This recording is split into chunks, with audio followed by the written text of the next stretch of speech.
Wherever you go, whatever you do, throw a little at it. Omax, Vest and Briefs. நகராட்சி நிர்வாகத்துறை முறைகேடு தொடர்பாக வழக்கு பதிவு செய்யாத லஞ்ச ஒழிப்புத்துறைக்கு சென்னை உயர்நீதிமன்றம் நோட்டீஸ் அனுப்பியிருக்கிறது.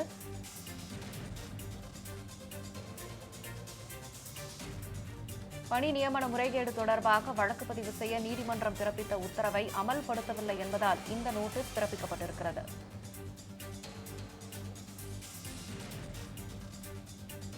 அதிமுக நாடாளுமன்ற உறுப்பினர் இன்பதுரை தாக்கல் செய்த அவமதிப்பு வழக்கில் லஞ்ச ஒழிப்புத்துறை 2 வாரத்தில் பதிலளிக்கவும் உத்தரவு பிறப்பிக்கப்பட்டிருக்கிறது. நகராட்சி நிர்வாகத்துறை முறைகேடு தொடர்பாக வழக்கு பதிவு செய்யாத லஞ்ச ஒழிப்புத்துறைக்கு சென்னை உயர்நீதிமன்றம் நோட்டீஸ் அனுப்பியிருக்கிறது.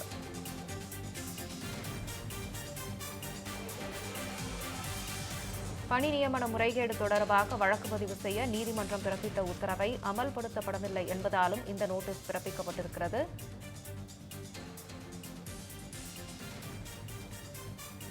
இது தொடர்பான கூடுதல் விவரங்களை செய்தியாளர் செந்தில்குட்டி வழங்க கேட்கலாம். செந்தில்குட்டி, வணக்கம். இந்த உத்தரவினுடைய சாராம்சம் என்ன, விவரம்? தமிழக நகராட்சி நிர்வாகம் மற்றும் குடிநீர் வழங்கல் துறையில உதவி பொறியாளர், இளநிலை பொறியாளர், சுகாதார ஆய்வாளர் உள்ளிட்ட 2538 பணியிடங்கள் நியமனங்களுக்கு 634 கோடி ரூபாய் லஞ்சமாக பெறப்பட்டுள்ளதால் இது குறித்து வழக்கு பதிவு செய்யும்படி அமலாக்கத்துறை ஒரு கடிதத்தை லஞ்ச ஒழிப்புத்துறைக்கு அனுப்பியிருந்தது. இந்த கடிதத்தின் அடிப்படையில் வழக்கு பதிவு செய்ய லஞ்ச ஒழிப்புத்துறைக்கு உத்தரவிட வேண்டும் என்ற ஒரு கோரிக்கை வைத்து அதிமுக எம்பி இன்பதுரை அவர்கள் சென்னை உயர்நீதிமன்றத்தில் வழக்கு தாக்கல் செய்திருந்தார்கள்.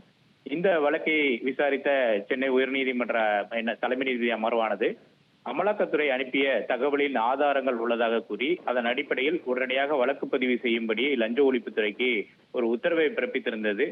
இந்த உத்தரவை அமல்படுத்தாமல் லஞ்ச ஒழிப்புத்துறை காலதாமதம் செய்வதாக கூறி நீதிமன்ற அவமதிப்பு வழக்கை அதிமுக எம்பி இன்பதுரை சென்னை உயர்நீதிமன்றத்தில் தாக்கல் செய்திருந்தார். இந்த வழக்கானது தலைமை நீதிபதி அமர்வுல இன்று விசாரணைக்கு எடுத்துக்கொள்ளப்பட்டது.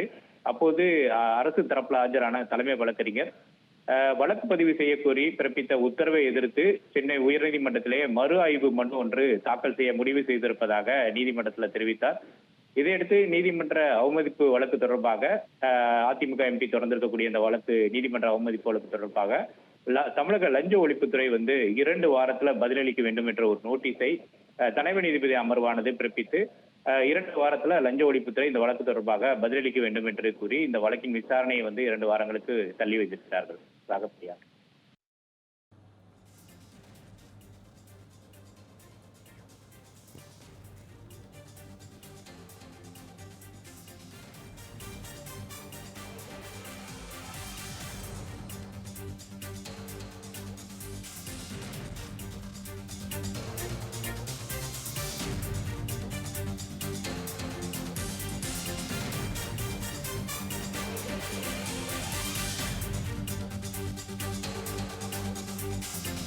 இது போன்ற சுவாரஸ்யமான புது தகவல்களை தெரிஞ்சுக்க தமிழ் ஜனம் சேனலை உடனே சப்ஸ்கிரைப் பண்ணிக்கோங்க.